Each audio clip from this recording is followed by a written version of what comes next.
It's a story of putting yourself in those moments, those early moments in March. I don't think I ever let myself think that we couldn't make it through. And I think maybe that's what came through in my writing is just, it was so honest. I never let myself believe we couldn't make it through because it was just so important for us to do so.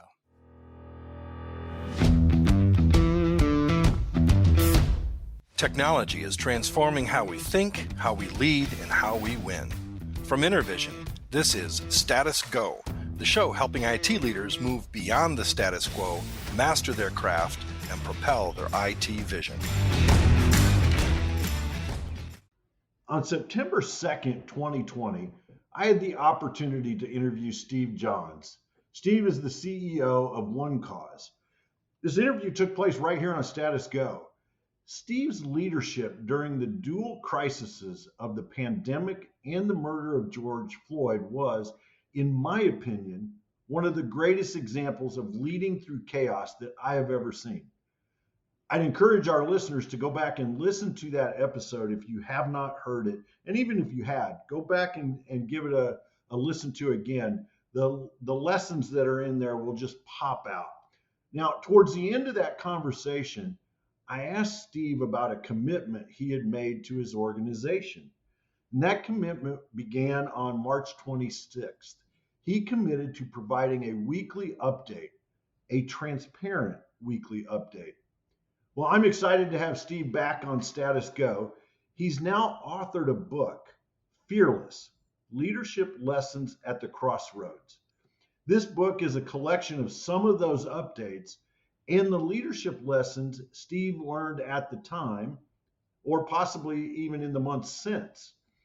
I had the opportunity to read a few chapters of the book before its release, and I have to say, it's powerful. The emotion, the transparency, dare I say the vulnerability of leading in a time of crisis captured in the moment that it was happening is a rare chance for all of us to learn from leadership in action. So, Steve, I welcome you back to Status Go. Thanks, Jeff. Thanks for having me. Great to be back. When you and I ran into each other, gosh, it's probably been a couple of months ago now, and you told me about this. I could not wait to have this conversation. I can't believe it was 2 years ago that we first talked. This whole pandemic experience has warped time.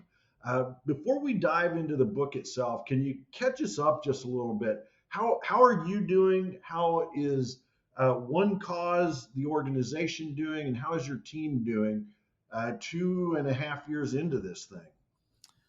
So I appreciate the opportunity to have that conversation, Jeff. So I did the same thing. I looked back and I said, when was that first interview that Jeff and I first sat down? In September 2020. It feels like a lifetime ago. Uh-huh. And I also listened to it, and I heard myself say that I thought we were in the third inning of this crisis. And I think that we were probably still in the first inning and maybe only 2 outs on the board. We just didn't know back then where we were in the development of the pandemic and where we were in terms of a company. Today, I'm so happy to say that we've grown tremendously as a business. We've grown our revenue. We've grown our customer base. We've grown our employee base. I'm not going to sit here and say we're out of the pandemic because we're not. But we are clearly making our way out of the pandemic and into whatever we're going to call our new normal. That's fantastic, and I have the privilege of knowing some of the folks that work for you there at OneCause, Steve, and I'd say that based on what I know, I think they have come through this with a feeling of being stronger themselves, and that the organization is stronger. And kudos to you again and your leadership, Steve, and your leadership team. Throw them in there too. Because some of the things that you all did during this were just incredible. Now, I'd like to start and talk about the book. What inspired you to take a collection of these weekly emails and turn it into a book?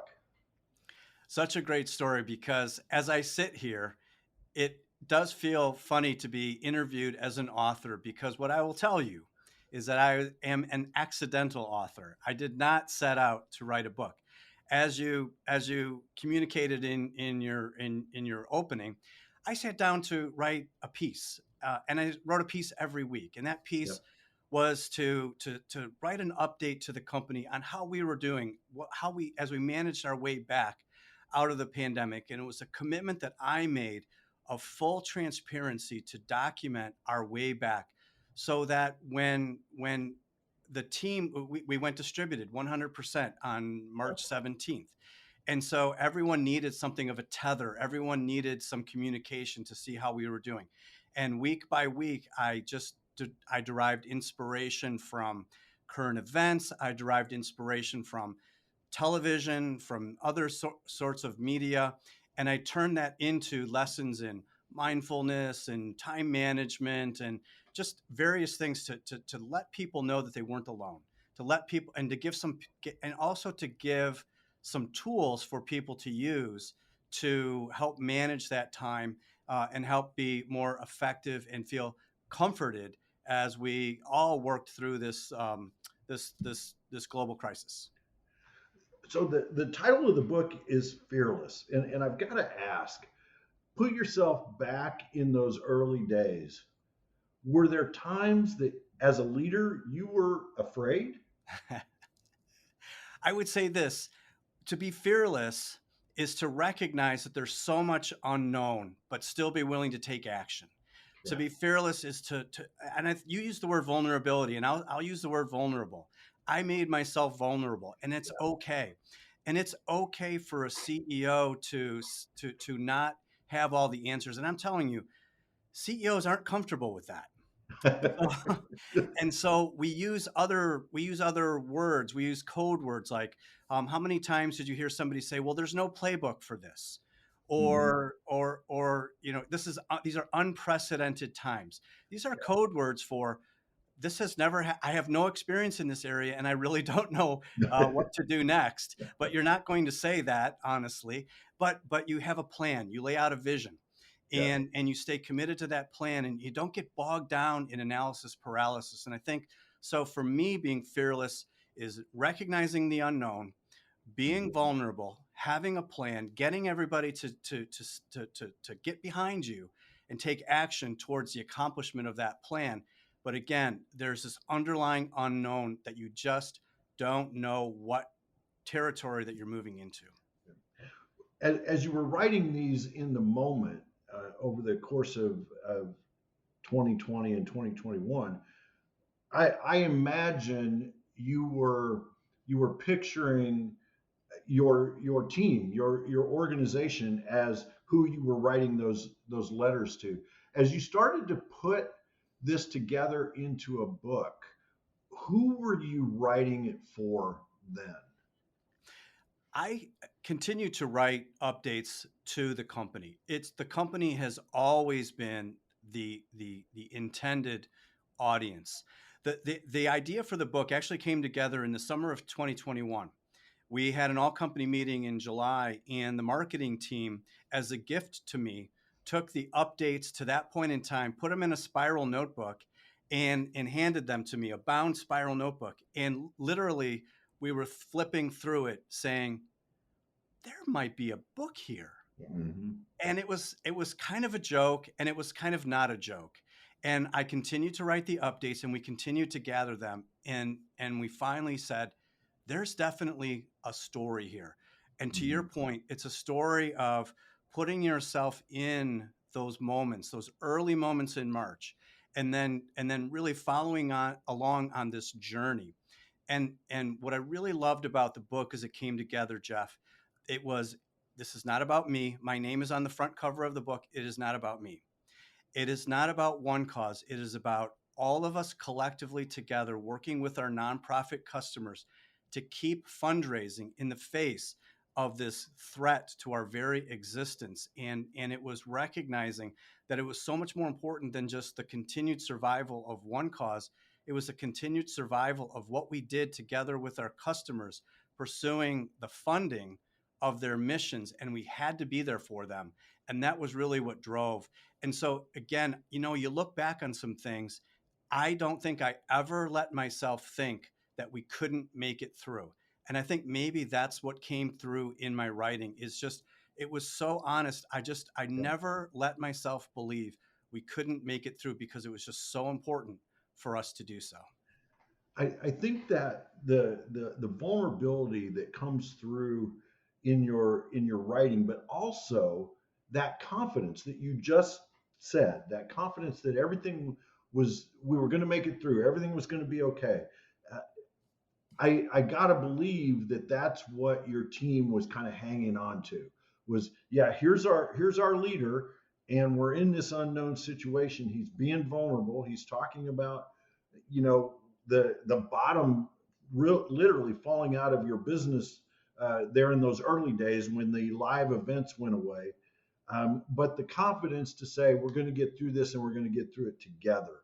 That to me was the message that I heard loud and clear 2 years ago. It's the message that came through in this book. As you're thinking about, so for our listeners, the book will be coming out in January of 2023, and we'll be sure to add a link to the show notes for that book when it does come out. And I think, Steve, before we jumped on, you said you could pre-order now, right? Yes. So we have a pre-order site. It is fearlessfundraisers.com. And so we'll post that. But again, Yep. fearlessfundraisers.com, we're taking pre-orders for the book. Awesome. So we will add that to the show notes. But as you're thinking about the people around the country, maybe around the world, that are going to buy your book, what are one or two things that you would like them to take away from reading about the experience that you all went through at OneCause? So I hope people are inspired. And one of my favorite expressions about leadership is that leaders inspire others to lead. And so I hope people, and this is also about, it's not just about managing and leading through a global pandemic. That's not the title. It's a title. These are lessons to be learned about everyday management of crisis and everyday management of the different crossroads that we come to in our day-to-day lives. And again, it's not just from a business perspective, it's just from a human perspective as well. So I really believe that it's about this global pandemic and what we did, but it's about daily struggles, and it's about Mhm. being honest with yourself and being honest with others. It's about being adaptable. It's about being resilient in the face of tremendous adversity. It is about, and really, this theme comes up a lot. It's about focusing on what is within your power to control and knowing and understanding what is not. And that is a concept that comes through from the Stoics. It's a concept that I actually call it the secret to happiness. I wish somebody would have taught me that when I was 25 years old, but it's about knowing and understanding that there are these external factors and forces that you can't control. But what you're 100% in control of is what you do next, your reaction and your response to that. And so for me, and I have to remind myself every day, particularly when I'm watching the Bears lose or the Colts lose. I have no control over that. But what I Right. have a control over is what happens next. Yeah. And Yeah. so, everyone has the capacity to be a leader. And I think that that's what I want people to take away from the book is that these are leadership lessons, but it's also, it's really intended for everybody. This is not just leadership lessons in the context of leading a company as a CEO. Well, I'm going to put you on the spot here, Steve, and thinking about those 2 years and then going back and writing the book, because I imagine, yes, it's these updates, but you also tied them together with leadership lessons and the storyline that you're narrating, so to speak, in the book. What lesson did you learn? Silence. That's a phenomenal question. So what I wanted to do first is to just maybe just I would say that I would like to go back to that that that lesson that I just talked about. Yep. And that lesson is that there are some things that we're just not in control of, and Mhm. we have to say that just is, and then we need to decide what we do next. And for me, I would say that was the hardest lesson for me to learn, because it's so easy to revisit the past. Yeah. And but if you can find a way to not revisit the past and move forward, then you don't have to worry and spend time doing could-haves and should-haves and would-haves. It's all about what are we going to do next, and that's what the company was right in expecting from me. Is we're all going through this time. What's next, Steve? And I Yeah. think that was my responsibility, is taking everybody through what is next. And so for me, that was my biggest lesson. The other lesson for me, again, is this lesson of finding that inner leadership within. It's finding that maybe you don't even describe yourself as a leader, but you find yourself being a leader, and that is, just embracing this vulnerability and truth telling, and really just letting people know that although you don't have all the answers, we're going to get through this, and we're going to get through it together. Well, in the chapters that I read, I think Sarah sent me just a sampling of what you all were putting together. And you mentioned this a minute ago, Stoicism. Stoicism was mentioned a couple of times throughout there. So for our listeners, what first of all, what is Stoicism, or being a Stoic, and how did you personally discover it? So I think when someone is described as being stoic, I think that there's a general description that it feels like they're willing to endure hardship without complaint, and that's not what I mean by being a stoic. And what the lessons that I bring forth are from, let's call it, Roman Stoicism, particularly with popularized with the writings of Marcus Aurelius in his book Meditations. And Marcus Aurelius in Meditations in the Roman Stoicism is really about thinking about, how do we know and do what is right? How should we act? And it's acting with a sense of ethics, and it's acting with a sense of humility, and it's acting with a sense of service to others.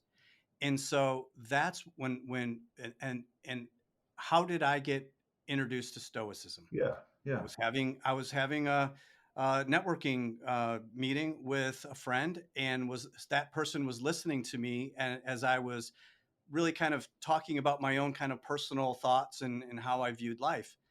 And he said, if you haven't read Meditations yet by Marcus Aurelius, and I hadn't, I knew of it. He said, I'm going to send it to you right now. He went to Amazon, ordered it for me, and I got it. It's like $10 on Amazon, and so I read it, and what it just really resonated with me. yeah, And I kept coming back to those lessons, because it was about knowing and doing what is right, and living with a sense of service and ethics and humility, and all of those things were what was needed for leadership in this time during the pandemic. But it's also really good lessons for just day-to-day life. And it's about, why are we here, and how should we act? And so hmm I actually issued this challenge to my team, and I said, I would like you to go to Amazon and buy it for $10, whatever it is. If you are dissatisfied with it in any way, I will refund your money.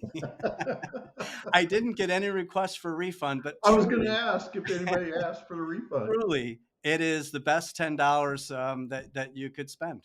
Yeah. Well, and given that this happened during a face-to-face networking conversation, I assume it was then pre-pandemic. Oh yes. Yeah. Absolutely. Yeah. And it was something that I was already a student of. It was something that I had already embraced in terms of my own personal leadership style. It just really came it really came in handy, let's say, during the pandemic, and Yeah. and it was a real good go-to for me as a source of inspiration for my updates. You touched on this earlier, but I really want to dig into a little bit. You start doing these weekly updates, and I know from our previous conversation a couple years ago that's a difficult task, and there was a lot of times that you might have been faced with, oh, what do I write about now? But what was the reaction of your team, the people that were receiving these updates? How did they react to what you were saying and how you were saying it? You just touched on the fuel that kept me going. There were many times where when I sat down to write this update, I just questioned, where does my inspiration come from this week? How can I continue to generate this content at this rate? And I would say that the responses that I got, the personal responses from people that said, "Thank you, Steve. How you knew exactly what I was thinking," or "This came at the right time," or I know, because I would write about, I didn't have young kids at home, so I didn't know what that was like, but I could feel that there were members of our team who were struggling with that, and Yeah. so I would specifically write an update and acknowledge that there are people who are trying to be great professionals and get the job done for OneCause and our nonprofit customers, but they were also trying to teach their kids digital learning, and they were also trying to feed them and take care of them during the day. And those are struggles that so many people were going through, that I wrote to, that I spoke to, and that I included in my updates. And so again, it was the absolute fuel that kept me going. What knowing that this was something that people, and they told me they looked forward to. They would have missed it if it didn't keep coming, and so that kept me going. I will say the other thing, Jeff, is that we spend a lot of time as CEOs talking about corporate culture and culture. And so on a day that we all went home, now all of a sudden we have 225 people in the company today. We had maybe 170 or so back then, but we all went to work from home, or we all went to work from anywhere, and we found ourselves in closets and kitchen tables and living rooms. And how do you keep culture Mhm. consistent when you have everyone working from anywhere? And I also was able to use my updates to be that tether, that kept people together, and they knew that they were going to get one consistent message from me, that would talk about who we are and how we should act, and that was and in the context of our values and our culture as well. Well, and I think the other thing that you were able to do through those updates was not only the that connective tissue with the organization, but because you were also sharing success stories from your customers, and what was happening with them, and some of the quotes from some of your employees I see throughout that as well, that had to make them feel connected to each other, but connected to the broader OneCause community, right? So right, and our customers were so inspirational in the way that they used our fundraising software in new and different ways to continue to fundraise during the pandemic. There's one story that just sticks with me.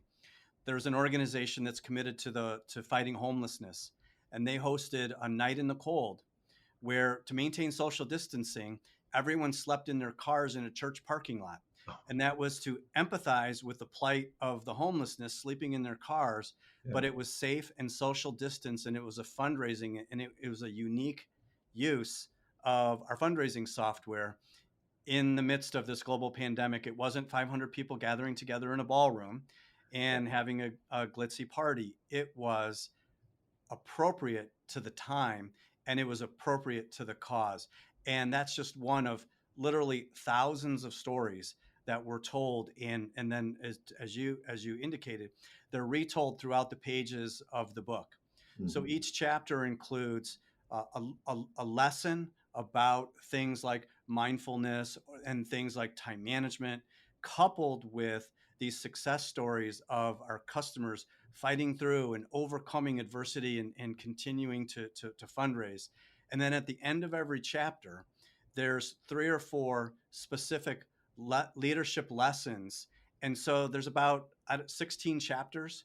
And so if there's 3 or 4 leadership lessons at the end of each chapter, you have about 50, what I consider to be really great short snippets of leadership lessons that people can take away from our experience and again, hopefully apply to their daily lives. How did you select the ones you were going to be?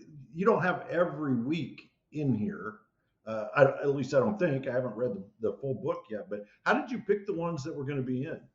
Just like everything, when you have to pick, there's some really good ones that didn't make it in. Maybe and, that's volume 2 coming up in and so 2024. perhaps there's volume 2 for the follow up. But I would say what we tried to do also was we tried to find common themes. So it's thematically grouped and bundled. So it's not just a chronology Mhm. starting at March 13th and going, to a date. It's bundling concepts and ideas. And so you might have 2 or 3 updates that are references maybe to Stoicism, but they would have been written at various points in time on the calendar. Mhm. So Yep. you would have gotten a different perspective within the chapter, but the lesson to be learned is common throughout those different updates. So I hope we did it in a way that isn't too disruptive to the reader. But I really feel that as you read it in its totality, and again it came together chapter by chapter. So it wasn't until we brought it all together that we could really tell a story. Let's say Yeah. again, I was so pleased with the way it came out because, and thank you for underscoring this. It's a story about OneCause working together with our nonprofit clients, and the creativity that they display, and again the stoicism that they displayed throughout, and living life in the right way and asking the right questions, and continuing to fundraise in the face of this uh, um, adversity. One of the things I learned about you from reading the book is you have a love for music. And some one of these days we're going to have to get together over a beer, and you're going to have to talk about the band that you managed, because I think Love there's to. probably some cool stories there. But as you refer to music throughout some of these chapters, and you even call out a couple of times what you were listening to at the time, what role does music play in your leadership and your life? Music is so important, and I think that I like to tie music also together with fundraising, because if you think about what music can do, music really, it moves you, and it gets you into a mood. And so in the mornings I listen to smooth jazz and I listen to easy rock, because that's how I feel in the morning. And Mhm. as we progress throughout the day, the beats get faster and faster, and the music changes. And so it helps to set my mood, it helps to mirror my mood. But I think that if you what do people get really passionate about? People get really passionate about music, Mhm. and people get really passionate about these causes. And so I also believe that there's this connection between music and the passion associated with music and the passion associated with the causes that I like to keep together. They really go together. And also just sharing the music that I was listening to, Jeff, was just part of my transparency, was just part Yeah. of my process. And it's also just, I just wanted to tell people I'm just sitting here by myself at the office, or I'm just sitting here by myself in my home office, and I just happen to be listening to Thin Lizzy at the time. So, did you get any playlist suggestions from your team? All the time. Actually, what I get is a lot of people asking me what I'm listening to. Uh-huh. Yeah, yeah, yeah. That's awesome. That's awesome. Well, your amazing marketing team there at OneCause gave me a prep sheet for our conversation today, and so there was some questions that they put in there, and I saw one, and I just have to ask you, Steve, what is your kryptonite? For some reason, I knew that you would come to that one. So before I answer that, Jeff, I just want to agree with you. My marketing team is amazing. And if it weren't, and I'm not going to thank individuals. I'm just going to thank everyone as a team. But the amount of work that went into taking these weekly updates and bringing them together as a book. And to your point, we've written kind of our narrative throughout that brings all of these stories together. It's a lot of work, and so much recognition needs to go to the OneCause marketing team. I'll just say personally, thank you. My kryptonite is Swedish fish. Swedish fish. It's hard to say, but I just love Swedish fish. That is the last thing I would have suspected. And I know that it's not good for me, Uh-huh. but I can't control myself. Oh, that is great. That's great. Well, mine's Oreo cookies. I have the same problem with Oreo cookies. So there you go. There you go. You may remember, Steve, from 2 years ago when you were on Status Go, that we'd love to end with a really strong call to action for our listeners. As you think about the lessons in Fearless, as you think about our conversation, what are one or two things that our listeners should go do tomorrow because they listened to our conversation today? So I would encourage the listeners to seek human connection. I think that when I look back at this time, I think the absence of human connection is something that we're still experiencing today, and I think that we will probably experience the after effects of it for some time. We've been disconnected for so long. We're starting to get back, but there's so much to be gained for human connection. When I mean that, I mean person to person human connection. I had one of my executive team members here from the West Coast last week, and he said, "I cannot believe how much I'm getting done just by walking around the office and talking to people." It just we I know we are very effective getting work done from home, but there is no substitute for human connection. And so I mean also it's your work colleagues, but it's family, it's old friends, it's relatives. It's so I would say reach out and get together in person and seek to reestablish human connection. That's outstanding, and I know that even you and I run into each other at that breakfast. I so enjoyed just those couple minutes of conversation with you and Dan, and so appreciate that connection. That is wonderful advice for our listeners. And my call to action for our listeners will be to go to the show notes, find Fearless Fundraising, and pre-order your copy of this book. It is incredible. Steve, I want to thank you for carving out time to talk with us today. I really appreciate every time I'm able to sit down and chat with you, and really appreciate it. Thanks, Jeff. Likewise. Great to be here, and thanks for having me. To our listeners, if you have a question or want to learn more, visit intervision.com. The show notes will provide links and contact information. This is Jeff Tunn for Steve Johns. Thank you very much for listening. You've been listening to the Status Go podcast. You can subscribe on iTunes or get more information at intervision.com. If you'd like to contribute to the conversation, find Intervision on Facebook, LinkedIn, or Twitter. Thank you for listening. Until next time.